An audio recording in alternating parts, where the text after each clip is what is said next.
Alright, so this is the second video this week, and it's just going to be a tutorial on how to clean a antelope skull from scratch. Now, this is the antelope I shot 2 weeks ago. It actually only happened like day before yesterday, but we're going to go ahead and we're going to go clean the skull, and I'm going to show you all the different steps of how to clean the skull. Alright, so you guys saw me shoot this diker a while ago. As you can see, there are maggots and there are flies and stuff. I'm just going to quickly show you guys how to clean this up. So the first thing you want to do, if you've left it out in the sun for 2 days or so, what you should be able to do is just grab the horns, just twist them off. That one was a bit more stubborn. Okay, so now that's the horns off. And now we're going to go dump this inside some water and cook it up. All I do is I just drop it in the water.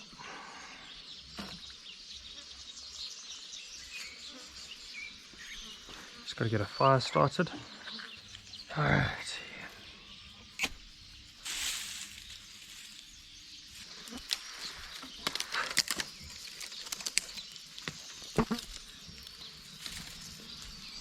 So we're going to just leave this for a few hours and then we'll come back. So this is cooked for a few hours. Just going to pour this water off. See what state it's in. If it isn't right yet, I will add more water.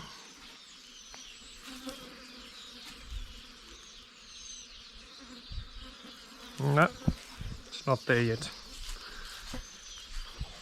Some more water in here and carry on cooking. It's getting there.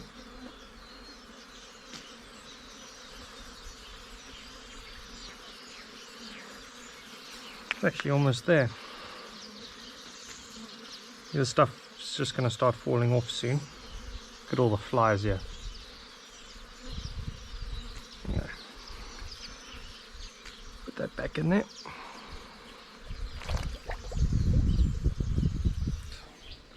This should be about done. So let's have a look.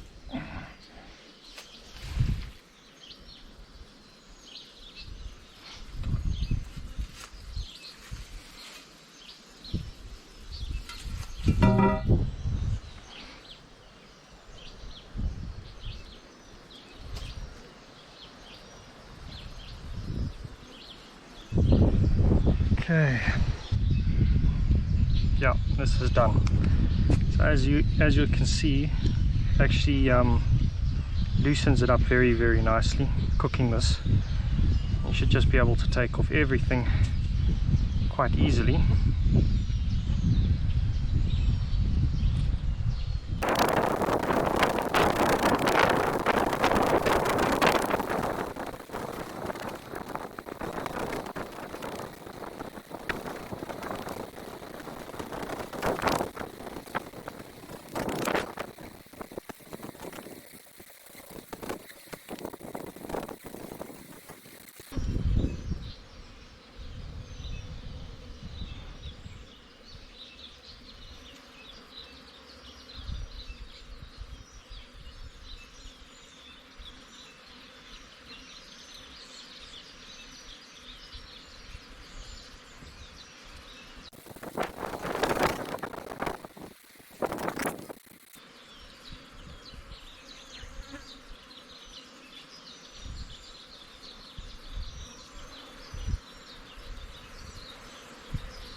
So the long and the short of it is that is pretty clean.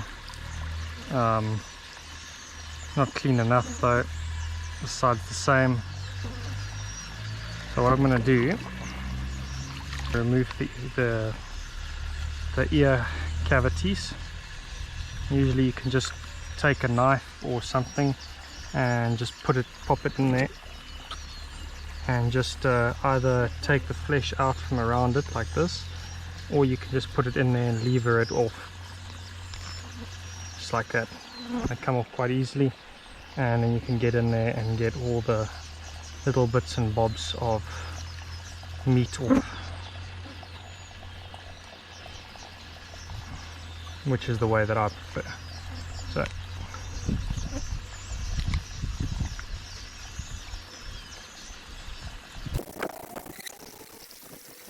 it's also very important not to forget about the brain. What I'm doing here is I'm just pretty much sticking the blade in there and chopping it up into little bits. And the quickest and easiest way I've found to remove the brain is inside water. If you try to do this outside of water, it will take you hours and hours. The shaking method, it works quite well, but also it works a lot better if you have it half out of the water, half in the water. The brain comes out quite quickly.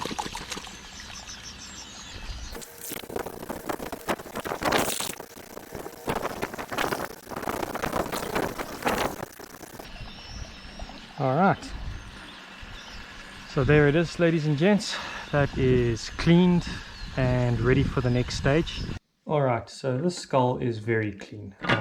As you can see, even the bone, you can see it's very nice and clean.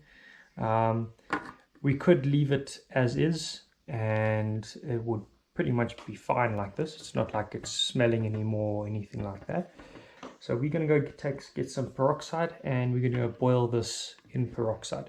You could leave it like this in the sun, and it would go white over time, and all this would whiten up, it would bleach up.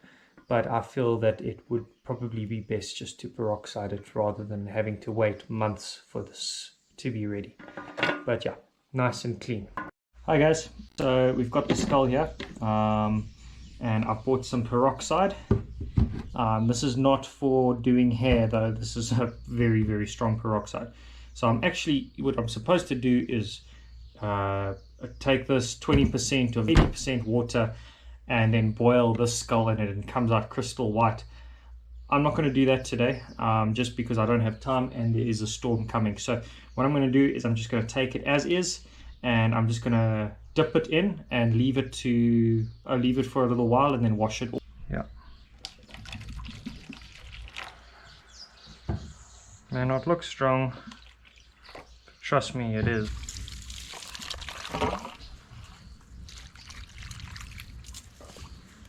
Okay. Okay, so that container was a little bit small, so I have changed it to a bit of a larger container. Okay, so like I said, I would have usually boiled it, but as you can see out there, it's raining quite hard. So we're just going to keep turning this thing. And it is coming whiter slowly, not as fast as if you had actually boiled it. You boil it, it's only 20 minutes, and then the skull's done. But you can already see the color is changing of the skull. It's going much whiter. So it's actually been an hour since I chucked these skulls, or this skull in. So what I'm going to do is I'm going to drain it. I'm going to get all the moisture off, and then I'm going to wash them off. And then it's just to wait and let them dry. You can reuse your hydrogen peroxide, and that's why I'm busy being very careful how I pour. Alright.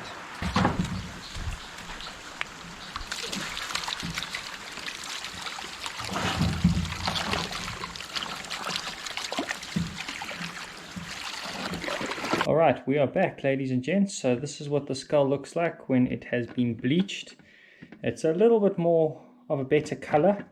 And of course it gets rid of any last little bits of flesh and stuff. You can see here there's quite a good crack running through it, because that's where the bullet grazed it. You could glue that up, but it's not going to make any difference to me because it's on the inside. So that's the skull in its entirety. Yeah, very happy with how it turned out. The bleach really does bring out that white color. I usually do boil it in bleach, but unfortunately I couldn't really because of the rainstorm that was coming. If you haven't done so, please leave a like, leave a comment, and please share with a friend if you really enjoyed the footage. I could really do with some more subscribers.